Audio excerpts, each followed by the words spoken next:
Hey guys. Alright guys, we're here to do one of the videos that finish in top spot on the Patreon poll of the week. None other than Fear Factory with their new video, new song, new single, Disruptor. They have a new album coming out on Nuclear Blast, one that I will be reviewing on this channel 100%. There's no way I'm missing this.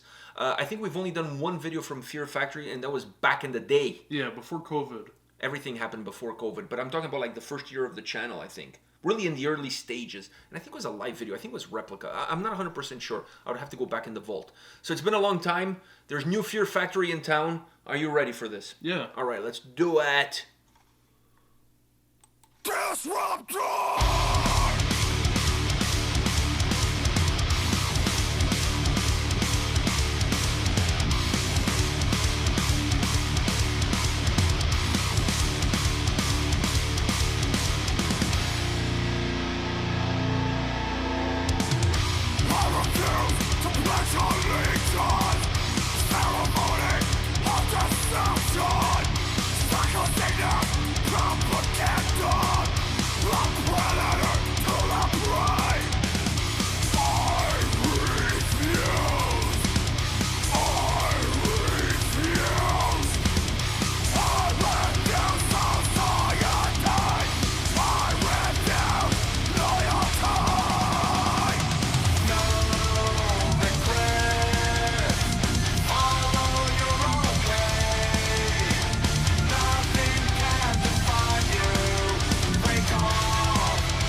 I think the building is going to blow up.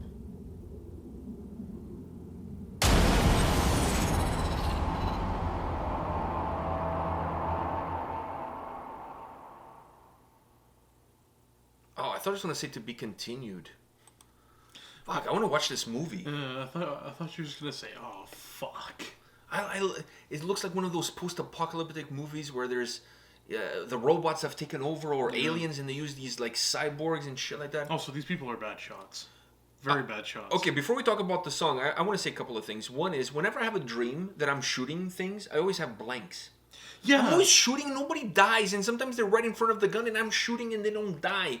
Like, fuck, I always have fucking blanks. Either that or my shooting is as accurate as the stormtroopers in Star Wars. It's either one or the other. I'm not quite sure. I don't know why either. And I then, can never kill anybody in my dreams. it's so funny though, because sometimes like I have those dreams and I have the gun and I'm pressing and nothing's happening. I'm like, maybe I have to make the sound with my hand with my mouth, so I'm going pew pew, and nothing's happening. And then I wake up and I'm like, why the fuck didn't I have bullets in that gun? Like I could have been in the dream longer if I had the bullets. It bothers me because it's consistent. Exactly. I don't think I've ever killed one single bad guy. Exactly. In my dreams. And every time I die in my dream, I wake up. So like I can't stay in the dream for long, and it's like in the middle of the night. I know. There's. It's like you're playing a game where there's only one life. It's not like you can just restart from that point. And I would understand. Or from the previously saved I would understand spot. if I woke up and it's the morning, but no, I'm waking up and it's like Still the middle of the night. It's still the middle of the night. Like, why couldn't I have that? And then you close your eyes and you try to go back to that same. Exactly. I'm like trying to go back to my save point. Yeah, your save point, so you can continue from that point on. I always wondered. I didn't know anyone. I'm happy that you said that because I didn't know anyone else had that. Hey, or you're not alone. Where you're trying to fight like zombies or some shit. Whatever, zombies, whatever, Sometimes like aliens, whatever. Bad guys, sometimes it's just bad guys, like robbing a bank, and you're like a cop or a security guard, whatever. Sometimes it's good though, because sometimes they have really bad aim too. So like I'm sitting there trying to shoot them, but nothing's happening, and they're reloading their gun and looking at me weirdly. Okay, so now that we both got a little bit of our dream paranoia out of the way, I also want to say that it's really nice that they hired Carlos Mencia. You know, Carlos Mencia, the guy that got shot in the head as the bullet went through the wall. I don't think the guy's done anything in comedy, like at least in the last 15 years. So it's nice that they found, having said it, COVID hasn't been too kind to Carlos Mencia. He looks a little bit bloated. But, nevertheless, it's nice that they found Carlos Mencia and they give him a gig. So, not that I got that Carlos Mencia diss out of the way. Yeah. What? I was gonna say these people are terrible shots. We go back to the shooting. They're terrible shots. I mean, she missed the cyborg thing with a machine gun, and then she took it down with a handgun. That happened to the other guy too. He missed with all his bullets, then threw, and then he was getting dragged, and then he shot with the from a much worse angle. Exactly. People are terrible shots. Three of them took down three robots. So it's the robot. The robot shot at the car. It only killed the driver. Are you kidding me? Like. That's all you're gonna kill onto the driver. Why? But then you know how many bullets... You can shoot the first two guys in the front two seats. The guy who got shot in the leg, he wasted a whole magazine just shooting one thing that didn't end up dying until he took out his handgun and shot that. All right. So now that we analyze it's like both sides were like the stormtroopers. Now that it's like the stormtroopers were fighting themselves. Now that we played Roger and Hebert here and analyzing this mini clip of a movie, let's move on to the song. What did you think about the track? The track itself, I really like the intensity of the track. I mean, the video was very cool. So I liked watching the video with having like the track. The song was the perfect soundtrack to the video. Perfect, especially the heavier parts with the harsh vocals and the more driving.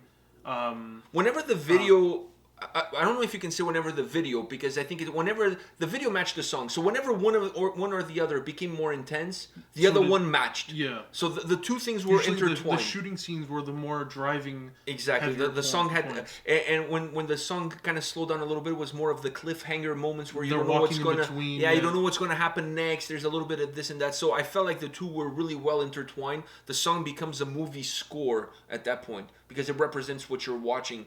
And the ebbs and flows that you're getting from the song, you're actually seeing those ebbs and flows happening in front of you in the video. That bass piece, where the bass came through, and it's just the bass, and then it gets heavy, it's like, and then the bass, dude, that's my jam. I love that shit. I wanted more of it. Like, that was so good.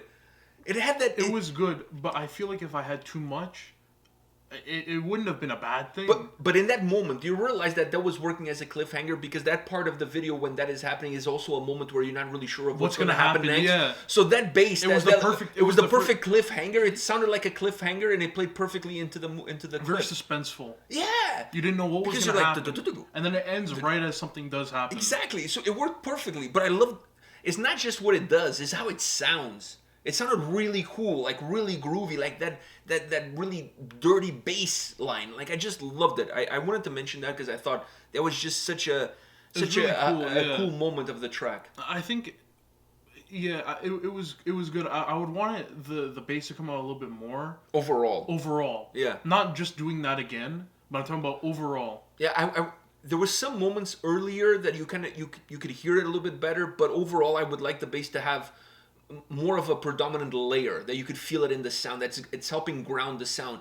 I think they went more with an electronic side that has more of a main component as far as one of the layers of the track, because the electronic side of the track, it barely ever goes away, and when it goes away, it never really fully disappears. It's always a little bit more in the forefront. I wanted the bass to kind of play a similar role to that, to just really make the song feel more compact, feel tighter. Do you see what I'm saying? Yeah. Maybe you're right. Maybe that part there, because it worked perfectly as a cliffhanger, you don't want that to be repeated. Otherwise, it takes a little bit away from the previous time when you heard it. Because now it sounds like they're just repeating the same formula. But I wanted a little bit more bass all around. The clean vocals, harsh vocals, the combination of the two, it works really well, because once again they were in the right spot for the intensity that the track had. When the things got a little bit darker, a little bit more sinister, a little bit more like you don't know what's going to happen next, you got hit with the clean vocals. When everything became a little bit more action packed, you got hit with a harsh vocal. So it created this nice ebb and flow. And while I don't feel like it was repetitive, it had a nice pattern that you could tell, like, oh, when the vocals change, shit's about to go down. Things are going to change. So you kind of felt like it wasn't repetitive, but it created a mini pattern that you could attach yourself to and kind of understand where you are and where you're going, and allow you to also pay a little bit more attention to the video, because the song itself starts to become it starts to draw a pattern in your mind that you kind of know where you are, and you kind of see ahead. Oh, now this is going to happen. Now that's going to happen. So it's not like you're not paying attention to the song, but it allows you to concentrate a little bit more on the video and not lose anything. This is not one of those that by the end of the video you're like, oh, I don't even remember the song because I was so into the video. No, the song is still memorable. It still has all, because it had a good impact on the video, and because the two were just really well intertwined. It's kind of hard to separate one from the other. But I love the track so much. Like from the get-go, the moment it starts, it starts off strong, because it starts off with them driving. So everything is intense. It has a lot of intensity as it starts. So because of that, it kind of grips you right away, and it's like a song that's built like an action movie, as the video was, right? So I really enjoy the track. I enjoy the vocals, the dynamic, that bass. So overall, really cool track. I mean, if you're gonna release a single, you want the first single at least to have an impact, and I think this one has an impact. It's a fun track. Yeah. It's a fun track and cool video to go with it. Now I just hope it continues into the next single. See what happened. Yeah. See if she blew up that Matrix. It looked like is that guy still alive? Because he was only shot in the leg and he was gonna fight them. Yeah, but I think he bled out probably. But I think she was trying to blow up that. It's like a computer matrix or something that controls that big spaceship or whatever. I don't know. I want to hear. I want to see more. I want to know where the story goes. Like this feels like it needs to. This feels like it's the first episode. In a TV series. Yeah, in a TV series. We need more. All right, guys, this is it for this video. Fear Factory, Disruptor, new album coming around the corner. So let us know your thoughts on Fear Factory, and or Fear Factor 2. You can let us know what do you think about Fear Factor with Joe Rogan. Remember those? Yeah. Where people ate bugs and shit like that? I can't believe Joe Rogan went from that to having one of the biggest podcasts in the world, if not the biggest podcast. That guy also failed upwards, just like Dougie Ford. If there's a lesson to be learned from this, is that kids, don't go to school. Like, there's a chance you may fail upwards. I mean, a small chance. There's a small chance, but the chance. But chance is there, nevertheless. All right, guys, let us know what you think about Fear Factory, the new single, upcoming album. Use the comment section below. We'll be reading those and giving you some thoughts back, as we always do. And see you at the next video. See ya.